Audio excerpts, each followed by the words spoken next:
یو ملګری دا سوال کړی دی چې یو سړی دی او هغه ډېر ګناهونه کوي،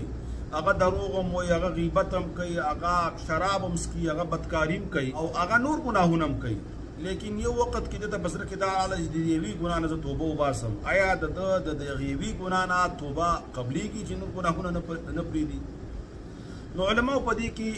وضاحت کړی دی. امام ابن قیم سے فرمایي چې کله یو ګناه داسې وي چې هغه بذات خود ځان ته ګناه وي او بله ګناه ځان ته وي، نو بیا که یو انسان د یوې ګناه نه توبه وباسي نو بالکل د توبه قبلیږي. لکه انسان دا وایي چې زه دروغ باندې یم، زما د دروغو نه توبه او دا حرام خوري یا بدکاري کوي، نو دا هر یو مستقله ګناه ده او کبیره ګناه ده، نو د یوې ګناه نه بالکل توبه د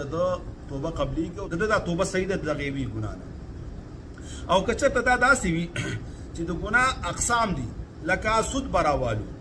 یو سود دا دی چې نسیه وکړي، مطلب دا چې پاکستاني روپۍ په